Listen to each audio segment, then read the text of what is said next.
we are officially live with Jamie Perry from Sweden. Oh my gosh, Jamie, when did we meet? I mean, I think I had long hair. Is it possible? I think I remember long hair. Yeah. It was a long time ago. It must have been in the 90s. Is that right?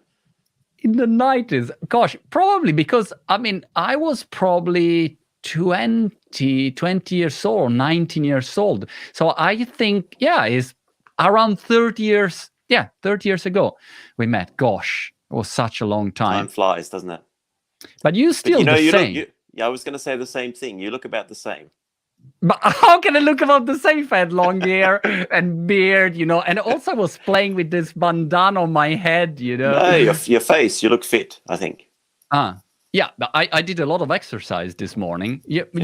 By the way, I started to do this cold shower, this Wim Hof method. And I was talking yesterday with Molinari, who is a golf player, a very strong golf player, Italian golf player. And I told him about this ice and cold showers. And he said, yeah, I do them too. So I thought, wow. I'm fit, I feel like I'm fit. It's the only thing I do. That's the only problem, But what are you doing now to stay fit? Well, just exercise, just running. In fact, when the virus hit, we decided to buy some gym equipment. My two sons are quite busy playing sports, so we thought that because they started closing the gyms, it would be a good idea to get our own equipment. So we bought a few things. So running and also gym, walking the dog. All right. That's a good exercise, that's a tough one when you walk the dog. No, it's actually a tough one. It depends how you walk the dog. So, Jamie, just to give some perspective about our relationship. Number one, we know each other for 20 years, sort of. Number two, we were both spectacular table tennis players. Of course. And actually, you were number one, Australian number one table tennis player. I've never been number one in Italy. So you were officially stronger than me. But Marco, I think one thing, if I remember correctly, we both beat the number one Italian player. Is that correct? We both beat. Well, yes, it depends. Which player you're thinking about? I think his name was Nannoni. Is that right? Oh, Nannoni. Yes, we both beat Lorenzo. I think he was number one. Yeah. Yeah, that's a good point. So for a period, he was number one. So we were both about the same then, really. We did it. Number three, we played the double together, but we'll talk about it later, which is probably the most important thing in our career. And you live in Sweden now for how many years? Too many years now. I've lost count. So more than 25. I don't think you need to count anymore. All right. That's a long time now. I remember when I slept at your apartment on the floor. So thank you again for the hospitality. And I also remember when I cooked pasta in your apartment, and you and your wife pretended that it was good. So thank you also for that. And I remember it took many hours. So you were very very careful making the food. Yeah, it was probably your Italian reputation. Yes, I tried to do my best. Also because I had no idea how to cook pasta, but I experimented on you, I think, the first time in my life. Plus, you work in the tennis. You worked for a long time in the event sector. And then now, I don't know for how long, you work in the tennis sector. What do you do there? It's about 2 years now. So I'm the CEO of the Stockholm Open. It's an ATP 250 tournament. It's held in October every year. And it has a long tradition, long history, 50 years, 52 years, in fact. So, yes, as you mentioned, I worked with events for the last 20 years or so. But I'm very happy now to be involved in sport and events. Great. So, everything considered, I thought, well, let's have a chat with Jamie about what's going on in Sweden from a citizen point of view. I mean, a citizen perspective, and then maybe let's have a chat about event and so on. And by the way, I think also my English got worse and worse and worse. I mean, 30 years ago, I think my English was much better, and now I can't even speak anymore, even if I live here for 7 years in UK. I don't know why did it happen. So so I lost it with my hair, also my English. But anyway, so I think Jamie, you'll manage. Yeah, if I manage. So Jamie, tell me something about Sweden, because the feedback that I got here in UK, and also if I see the media in Italy, the feedback is like, all right, Sweden is going herd immunity style, and they do whatever they want. And they try to be free as the air, and they approach it like that. While the world is going in lockdown, Sweden is having a huge party. That's basically the feeling that I have. Give me your feedback from a normal citizen living there, and help me to better understand the situation. I've obviously read quite a lot about what the media in the world has written about Sweden, and it seems like Sweden's the only country that is choosing a different direction. But I think there's a bit of misconception as well about what they're actually doing here. My personal opinion is that we sort of have a voluntary lockdown in a way, that the government has really handed over a lot of the responsibility to the citizens of the country. They have closed schools to a certain extent. My son goes to high school. He's been home for 4 weeks. He has online schooling now. They have, in the Stockholm area where I live, recommended anyone that can work from home, that they do work from home. So both my wife and my son and I, we've been the 4th week we've been home, working from home now. So it's not business as usual in any sort of way, even though some restaurants are still open, although a lot have shut down, are facing bankruptcy. So obviously the amount of guests are a lot less now than what they were. But I think it's what I've read from other countries, definitely Italy and Spain and even the UK, that you have a forced lockdown.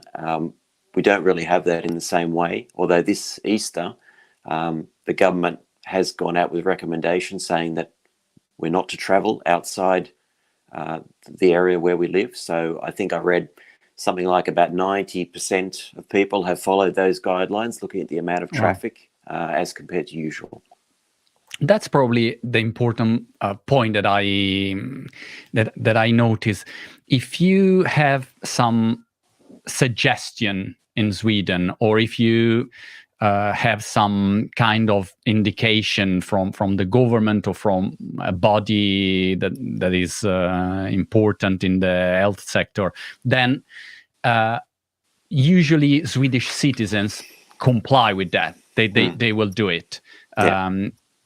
Probably, in Italy, unless you force people with the army at home, it is not the same reaction. Also, I would say here in UK, I mean, usually citizens, if you tell them, look, do this, they're gonna do it as an average consideration. So you don't need probably to have a lockdown that is like mandatory. You have to do that, otherwise you get fined and this kind of things. Probably it will still work as a lockdown, even if it's not officially. Mike, you've been here. It's a very organized society over here. And people do follow the guidelines. They do follow the rules. People pay tax. People follow the rules set up from an early age. They stand in line waiting for buses and trains, etc. So, I mean, there is a history of following what authorities say. I mean, look, you can't even paint your house a different color here without getting a permit here. So, I mean, people are used to following the rules, and I mean, this is no different. How is the health system in Stockholm? Is it good? You feel like it works good for a common citizen? I don't even know if it's public, private, like in US. What's the situation? No, it's public. So you have the same healthcare for everybody basically. But I can only go on what I can't say firsthand what it's like at the moment. I can only go on what the daily press conferences say, and it seems to be that they are managing, even though it's a very difficult situation at the moment for the healthcare workers. But it seems to be at the moment, with the amount of beds and ICU and clothing, etc., they seem to be managing. But I think that's also one of the things they want to do is obviously, flatten this curve that they're talking about, so everyone doesn't get sick at the same time. So that's the challenge. Got it. In the meantime, in the live chat, they immediately telling me off because one guy, Federico, he say, I live in London, and yesterday I went for a run here, and people were sunbathing and relaxing, which is absolutely true. So I mean, the average citizen in UK, and it depends by the area, apply the rules. But I mean, this is impossible to have everyone doing the same. But yeah, exactly. The feedback in general is that Swedish people are more, I don't know, how do you say, educated? They're more... No, not educated, but I think, generally used to following the rules and complying with government regulations. Got it. Lucrezia asks, what's the economic situation at the moment in Sweden pre-COVID? How was the economy going? In your economy opinion? Was going well. So I think basically they've said that Sweden has very good finances, and we haven't had a recession for a long time here. So the economy has been on the up, since the financial crisis, basically. But regarding finances, basically the Reserve Bank came out last week and said they would do whatever it takes for the economy. So they would pump in money into the economy as needed. So obviously they think that the finances at the moment can withstand something like this, but nobody knows for how long. Got it. By the way, Jamie, someone in chat wrote, your English is great, and I thought it was about my English. No, it's about your English. So congrats. Congrats for your English. It's fantastic, really. Thank you. So let me jump to a different kind of questions, and I will go totally random here, Jamie. So we'll go from the COVID to other topics. I saw someone talking about, who was that one? Walking the dog is the best. All right, good. Yes, it's probably a fantastic activity that I suggest. Give me a second. No, it's what about paddle? It was about paddle and Ibrahimovic. Where is it? Paddle? Yeah, paddle. They say, oh gosh, they invest so much in paddle in Sweden, and Ibrahimovic is investing in paddle. But there are lots of paddle. Do you know what that sport is? No. What is paddle? Is the one with the walls? Yeah, exactly. So, outdoor, indoor, but you play 4 on a court. It's basically like mini tennis with small rackets, with like a tennis ball, and it has walls. So it's a bit like squash as well in a way. Got it. The sport basically has exploded here. So there are many courts that have been built in the last 3 or 4 years. Got it. It's a fun game. Did you play? Yeah. And in fact, I think as a former table tennis player, you have a little bit of an advantage compared to some other people, I'm sure. But it's easy for me to play paddle and tennis. I'll put it that way. But do you use any spinning paddle, or is like the beach tennis? Yeah, exactly. Bat? So the surface is completely flat. I think they're made of maybe carbon fiber or something like that, the racket. So no spins, you can't do that. Got it. Next, T-Plus suggests about this table tennis tournament taking place in Russia, Ukraine, and Czech Republic. A group of 40-50 players playing all day, acting even as referee day and night. I saw this news. I don't know if you saw it, Jim. No, I haven't seen that. There is a lot of gambling also, table tennis, in this moment, since sports are not active. So the gambling world moved on table tennis matches that are still running in some places. Crazy stuff. I don't know. Anyway, I'm not really following. Sorry, T-Plus.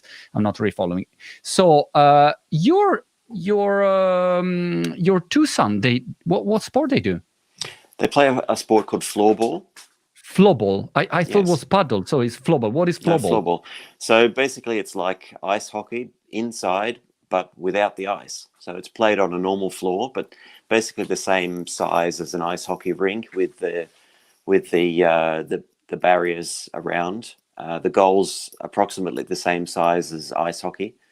Right. And it's played with a ball, but it's a plastic ball around about the size of a tennis ball, but it has holes in it. Got it. Small holes, yeah. But still, it's 5-a-side plus goalie. But wow. it's played in many countries now, although it did start in Sweden, mainly Sweden, Finland, Czech Republic, and Switzerland, actually. Yeah, weird sports in Sweden. I mean, we have cricket and rugby here in UK, real sports for real men, not floorball. No, it's entertaining. It's very entertaining. Yeah. I never saw it. I'll go check some videos. Before, I was trying to find a video of you playing table tennis, but it's definitely out there, but I couldn't really find it. Before the internet. That's how old I am. Yesterday, one guy sent me a video of me playing against him in table tennis, and I was declining already, but still okay. And I say, gosh, I would love the full video, but I'm almost unrecognizable. I'm completely different person. And I thought, man, I was so bad. It's so embarrassing. Anyway, let's go back to the COVID situation. So how are you living the quarantine, number one? So how is staying at home with family? So basically we're doing self-isolation. We've all been here in the house for 4 weeks now, I think it is. So we only go out if you need to do some grocery shopping or as I said, walk the dog or do some exercise. So basically that's it. My wife and I have been out 3 times to buy grocery shopping for my father-in-law. He's 85 and he lives in an apartment on his own. So that's also one of the guidelines from the government: do not visit elderly people. So those restrictions were put into place quite early, although homes for the elderly has really only come in the last week or so, that you're not allowed to visit, because obviously there's a great risk. Is the government giving like a daily update like they do here in UK? Every day they give an update and they introduce new... Yeah, definitely. Right. So there are press conferences every day. There are conferences for the Stockholm region and also nationally. But you were telling me before the difference between a government decision or other... I don't know how you say in English. Other departments or institutions. Yeah, institutions. Let's try to elaborate on that. It was interesting. Well, I thought it was interesting too, because when I read some of these articles in the press around the world, they were saying there weren't any laws or restrictions. But when I read more about it, I read that the actual health department can make recommendations that aren't recommendations. They're actual things you have to follow by law. So even if they sound like recommendations, they're not. They need to be followed, and especially by different businesses or restaurants and things like that. So we had a recommendation that only groups of 500 people, that was quickly reduced to 50 people. So basically, all events are cancelled and have been for many weeks now due to those recommendations from the health department. Got it. So it's a different different approach. We can say that those departments have, a lot of power. It's not only government that makes decisions. Got it. What about masks and gloves? In the chat, there is a user say, here in Sweden we don't use mask and gloves neither in this moment. When I went grocery shopping a few days ago, there were gloves provided for people shopping. So, but it's not compulsory. But still, I saw many people wearing them. As yet, well, as I said, I don't venture into the city part of Stockholm, so I'm not sure if people are using masks at all. I've only seen a few people out wearing them. So I'm not aware how widespread it is. Got it.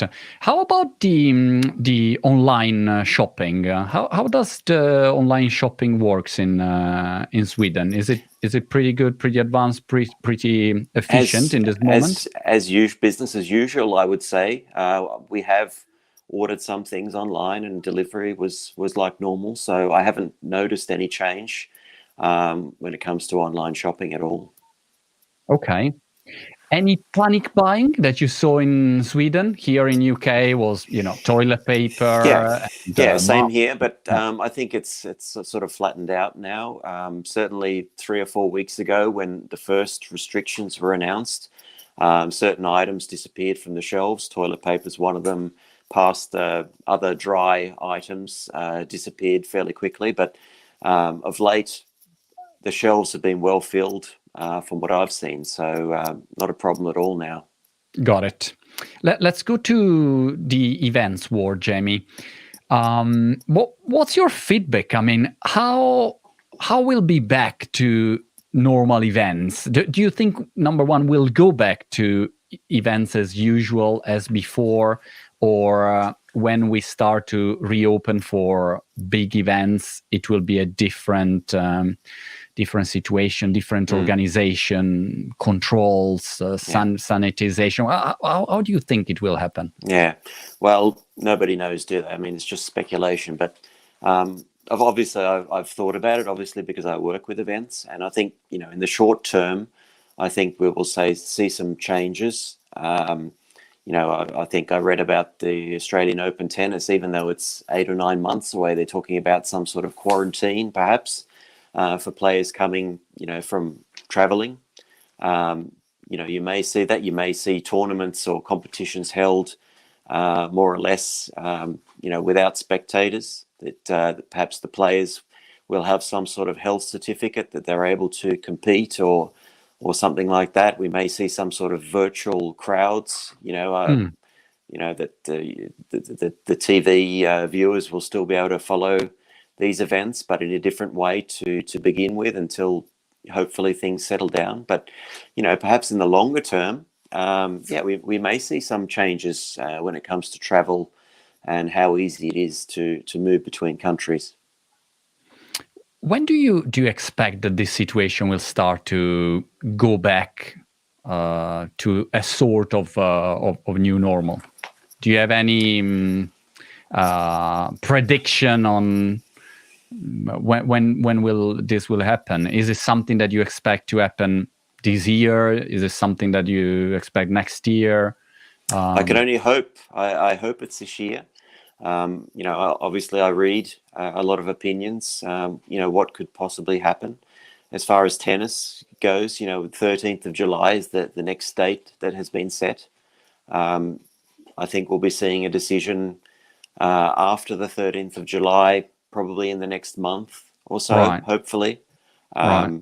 But no, I don't think anyone knows, and I couldn't give you an estimate on that. I can only hope for the sport, but obviously it's health that comes first. I saw Wimbledon has been cancelled, right? So Wimbledon has been cancelled. Yeah. UFC has been cancelled indefinitely, so they don't know when will be possible to start again. So there is one user asking you, what do you think is the general opinion of Swedish people about Italian people in this situation? What's the perception about what's going on in Italy with coronavirus in this moment in Sweden? Well, obviously it's very distressing. There are a lot of people that travel to Italy, that live in Italy, and obviously have a lot of contact with Italy. So I'm sure it was very distressing to see the situation in Italy, and our thoughts are obviously with everybody and your healthcare system and everyone that's suffered. It's we're obviously part of the European Union, and we obviously share this with you. So yeah, a lot of sympathy definitely for the people of Italy. All right, let's go in the very important topic now. Dodo is asking you if you can pronounce a phrase in Swedish. That's interesting. I know a Swedish phrase. Jättebra. Jättebra. Jättebra. Very good. Yeah. And I don't know, what else? Jag har en bra backhand. That doesn't sound good to me, but all right, you go, explain it. I'll give you a clue. It's probably my best shot in table tennis. All right, so let's talk about your backhand. By the way, there is Massimo. Massimo Costantini here is in the chat. Big cheer to Massimo. Yeah. Big hello to him from me. Big hello to him, and is diabolic. I would call do you remember when Massimo was doing this backhand serve? Super simple, short on forehand. I lost so many matches against him. What a great player he was. What a great player. I was fortunate enough to play against him both in Italy and, if I remember correctly, in Australia when they toured Australia. So, an inspiration for sure. But you remember my backhand serve?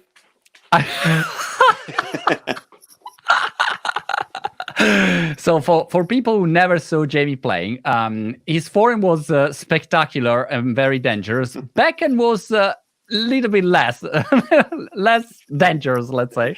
Yeah. Do you remember? You remember correctly. Do you remember, Jamie, when we played and you destroyed the racket? You lost and you destroyed the racket. And my father's not following this, right? He would be very disappointed if he heard that. Yes. And do you remember we were in Belgium, and in Belgium was that guy who was able to repair rackets? Yeah. But you had to do two things. First, you had to play with his daughters. And he had the videos, the tape with the daughters playing with every player in the world. I mean, Jamie, everyone. And second, you had to declare that you didn't do it on purpose, that it was like an accident, because he didn't want to, repair rackets for crazy players. And so I had to testify that it was an accident while you actually were killing the racket. So we both lied. Yes, we both lied, of course. But I really liked that racket, so I wanted it repaired. It was very important. Yeah, it's crazy. But he taught me an important lesson, so I never broke a racket again after that. Really? You never broke a racket again? No. Only with me? Oh, come on, really? You. Yeah. Oh my goodness. But there is a reason, because we were practicing. Where was it? You were living in Belgium for a period. That's right. Yeah. You were living in Belgium. We practiced like, I don't know, 1 week. I never won against you during the practice. And then I accidentally won that match. You know what I remember instead? When we played double together, I still remember, you remember Kjell-Åke Waldner, who was it was a coach and was obviously the brother of the immense Jano Waldner, who was the genius table tennis. And I still remember that he was trying to explain us how to play double together. And I was keeping asking all of these questions about technique and Kjell-Åke, my position, the left foot, right foot, the head, tilt here, tilt there. And he was looking at me like, you are really an idiot. And then he said, look, the only important thing is talk to each other. And I thought, really? That's the secret of double? Yes. So but we had a language problem, you and I, so that wasn't that easy. Yeah, that was impossible. But we didn't do so bad. I mean, we had some, I think in Sweden, we played the tournament not too bad. We didn't lose first round at least. So I don't know. Maybe my memory tried to make the past better than it was. It's gone many years since then, yeah.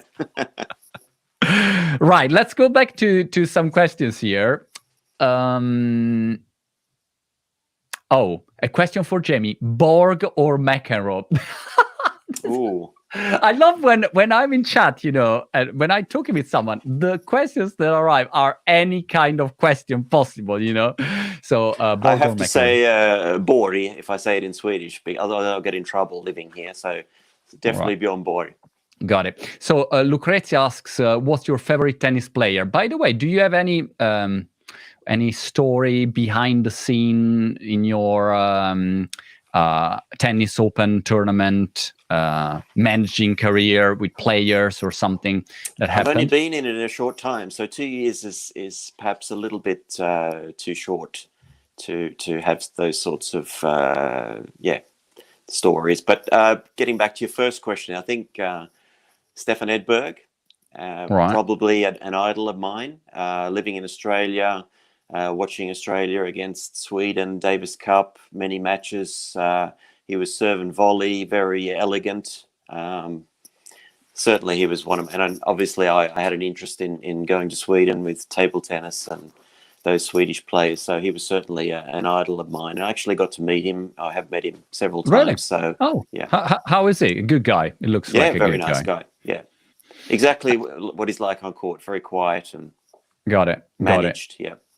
I still remember when we met Jan-Ove Waldner at the burger shop close to your flat. I don't know.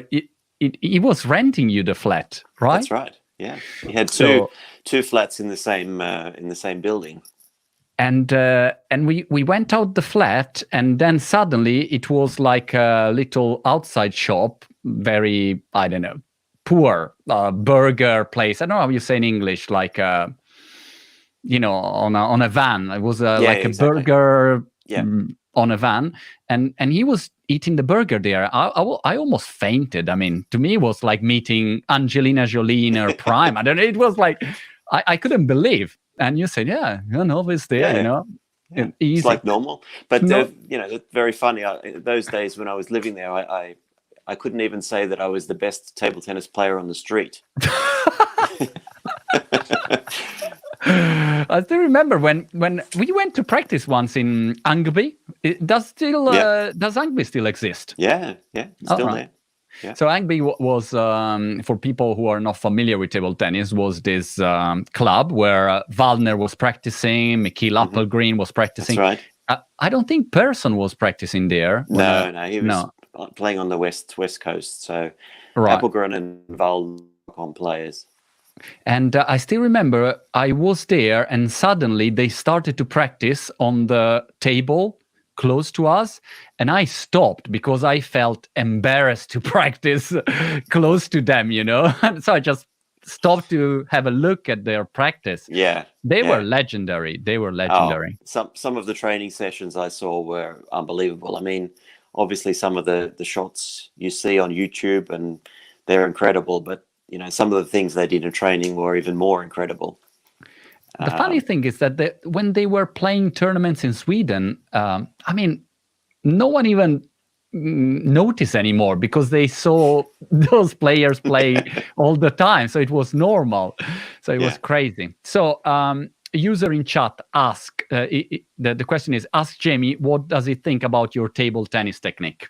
So it's your time now to be honest. About your technique, Marco? Yeah. Yeah. What do you think? Very, very strong. But actually, I mean, your backhand was a lot stronger than mine. So I would say probably backhand very strong, forehand, played a little bit closer to the table than me. Right. If I remember. Sorry, nearly lost you. Interesting. And also, very a bit more emotional than me. So, That's a good point. Does it ever happen to you that you would like to go back when you were young with this head, with this attitude, approach, ability to, face adversity, and that age and mixing them together? Sometimes I think, gosh, but it would be a dream, wouldn't it? But it's very unfair that you can't do that. There are things you see now or you learnt now that you'd like to go back and say, well, I should have listened and I should have done it like this, and maybe I would have been had a higher ranking or won more matches or something. But that's life, isn't it? But it's not only in table tennis. It's like with everything. I have a crazy comment in chat, Jamie. Diego is writing Italian, and he say that he worked for 2 years with, are you ready? Ulf Bengtsson. Really? Yeah, he worked for 2 years with Ulf Bengtsson, without knowing that he was an international champion. And but what do you remember about him? Ulf Bengtsson was the lefty, right? Left hand, European champion. Lefty, and I never played against him. I never practiced with him. He was a little bit the previous generation than us. But unfortunately, he passed away about a year or 2 Really? years ago. Yes, so very sad. Yeah, I didn't know that. So the other one that it was inspiring for me was Ulf Tikan Carlson as a player. I found it always very a fighter, real fighter. And then it also looked always like a great coach, motivating coach. I don't know technically, but I mean, he won some. But very strong player from both sides. Very strong away from the table as well, defensively. Spectacular to watch. Absolutely. So, he was certainly one of the first Swedish players I got to see there. He visited Australia together with Eric Lind and played an international tournament there. So, I thought he was great to watch. Yeah, probably Massimo Costantini. He played both against Ulf Bengtsson and Tikan Carlson. Yeah. Matteo is asking you, what were the difficulties that you had to manage when you went to live in Sweden? I mean, you went so many years ago, but how was the adaptation period? I'm still adapting. I say that, I think obviously language is the key to everything. So even though a lot of people, the majority of people in Sweden speak good English, you need to learn the language. So that was certainly the key for me in the beginning, to adapt to society, friends, work, opportunities. So language, I would say that was the biggest thing. But, I'm still learning the language, even though I speak fluently. I still speak English at home with my sons, but so at work I only speak Swedish. But I'm still learning all the time. But right. I mean, obviously, when you live in another country, you go through different stages. In the beginning, I think everything was great. It was a change. I think new things all the time. Then you sort of get through that sort of honeymoon period, and you start to realize that things, you see things that maybe you don't like. And then I think once you get through that, you get to a period where you accept the things that you don't like and you appreciate the things that you do like. So, it's obviously it's a change, but And don't you miss Australia? Don't you ever talk with your wife? Let's go back to Australia. Let's go live there. No, I mean, look, I miss it, of course. I certainly miss the climate. I don't particularly like the climate here in winter, in November, December, January, when it's very, very dark. But I appreciate other things here. But try to get back to Australia when possible. Visit my brother and sister and my parents. So of course, I miss things about it. But I must say, it's a lot easier now to keep in touch with things in Australia, whether it's sport or whether it's news or current affairs happening there. So, obviously the internet, FaceTime, Skype, all those things that make it a lot easier now. Got it. Let's go back to the COVID situation. Vincenzo would like to know what's the situation of the school in Sweden. Are they still open or not? And I would add also, what's the situation with online learning? You said you have your children learning online, and I've been complaining in the past month about the average level of online learning from traditional schools, because in my opinion, most of them, they're not really ready to remote teaching. What's the situation there? Regarding schools, so primary schools and junior high schools are still open. Now it's Easter break, so obviously that the children are home. But senior high schools, so from years 10, 11 and 12, they're online now. So they're not closed, but they have online learning. So my son is in year 10, and it's gone a month now, 3-4 weeks, I think, where he's online using different programs, teams. So they have They follow their schedule actually, like normal. So they follow also the timetable. But what do? They stay in front of the computer for 6 hours or not? No, I think they have some time with the teacher online who explains perhaps things that they have to do, and then they work on their own, and then they talk again. And also, the teacher is online to help out. For example, in maths, if they need some help, they can have a one-on-one with the teacher, not just the whole class. Got it. So, Jamie, 5 minutes more, and then I let you go. In the chat, they tell me that Conte, who is our prime minister, is talking in 10 minutes. Okay. So, all right, good for him. I can talk 3 hours more then. No problem. So, Tito is asking a question for Jamie. What's the most important aspects when organizing an ATP tournament, and what are the challenges?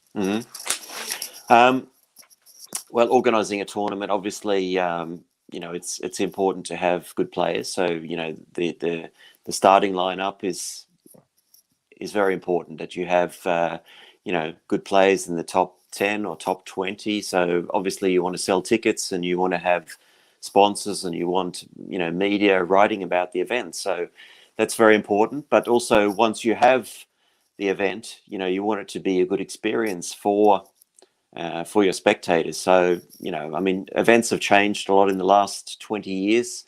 When I first starting with events, now, obviously there's a lot of focus on food and beverages and the experience around the event. So it's not even the sport. It's not only the sporting part that's important now. And how do you convince the top players to come to your tournament? Because they can choose from so many tournaments. Yeah, it's only a matter of money, or how do you negotiate with them? Well, I think it's a combination. Obviously, they look at their calendar and they see, where would they like to play, and what other tournaments are before and after for preparation for perhaps ATP finals, and how many points they need. But also, of course, for the better players, money is also an issue for them to attract them. Fortunately, Stockholm has a long tradition, history of top players winning the tournament.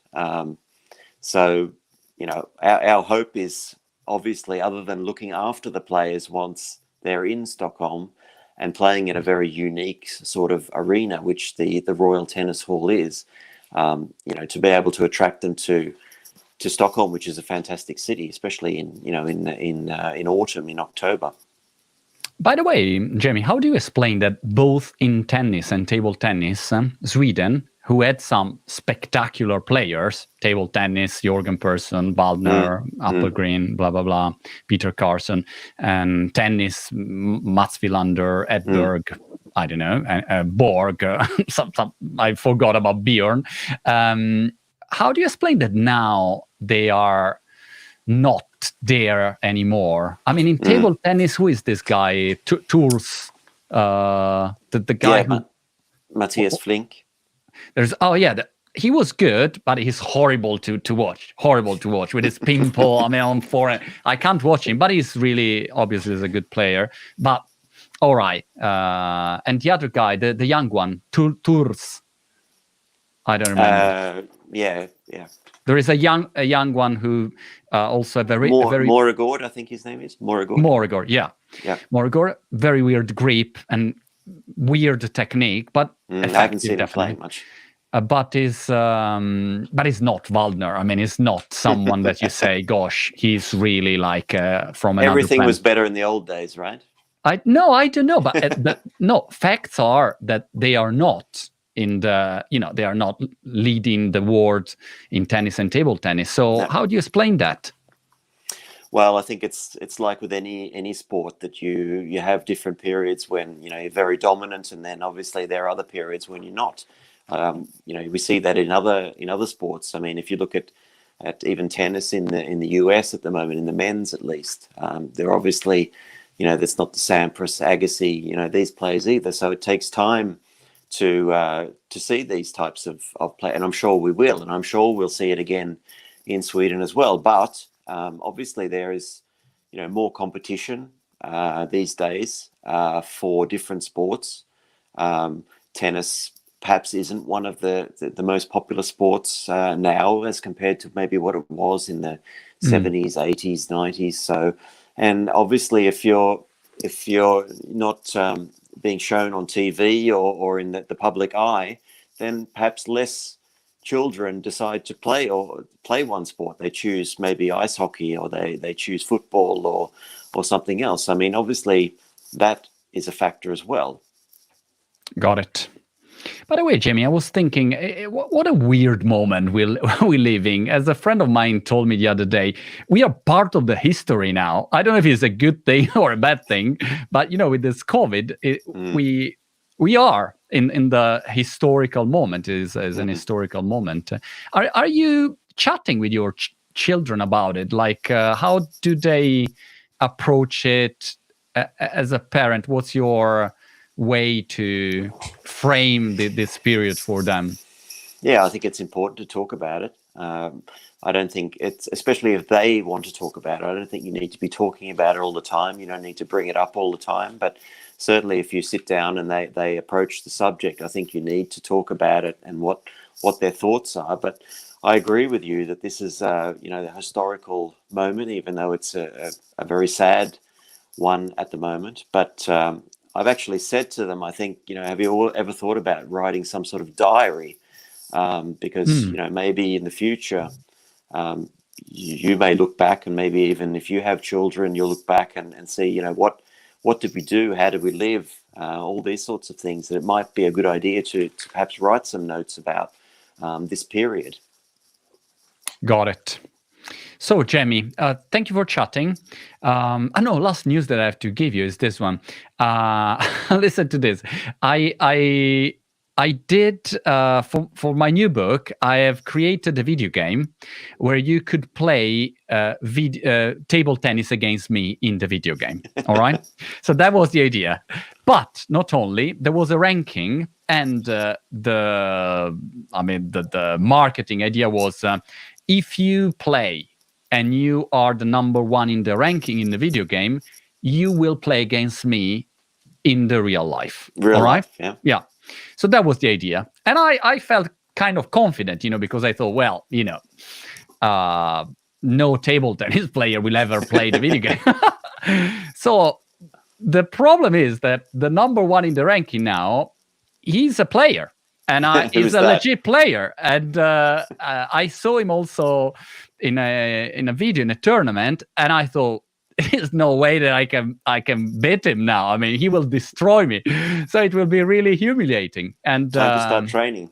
Yeah, I have to start training, and I don't know, but that's my major problem at the moment. Wait, another. You have experience, so maybe you'll be able to rely on your great experience. Yeah, I will try. I'll tell you this. Yesterday, I played with my 10-year-old son on the table tennis table at home, which is is a small room, so I can't move. I'm basically, I can't even turn much. And the problem is that the rubber now is a little bit old, so I can't give much spin anymore. Making excuses again. Yes. So basically, every time I play a toe spin, I try to get a spin, and before he was blocking out. Now he look. Do you know Arimoto, the Japanese sensation, the young one, the table tennis player? Yeah. That has a crazy back, and so he looks like Arimoto. He smash at every toe spin. So to give you an idea of where I am, how a loser I am at the moment, I was thinking of ordering new rubbers without telling him anything to have new spinny rackets. Yeah. Good idea. Makes a difference. Crazy. Anyway, another question for you. Yeah. The difference between Sweden and Australian culture. That's a good deep question. How long do we have? Well, 1 minute. Yeah, 35 seconds. Yeah. I think there are a lot of similarities. I'll put it that way. I think there's a lot of Swedes like outdoor culture, and certainly Australia does with, the barbecue and spending time outside. Definitely sport, I think, is a passion for Swedes and Australians. I would say that, obviously Swedes are a bit more reserved than Aussies, socially. So, there are obviously some differences there. Got it. It was a very polite answer, I have to say, but fine. All right, Jamie, thank you so much for the chat. And great talking to you. Yeah, good luck for this situation, and keep in touch and start to prepare your backend, because I'm coming. I'm coming back for the veterans. Yep. For sure. Thank you so much. Bye, Jamie. Okay, Bye-bye. bye.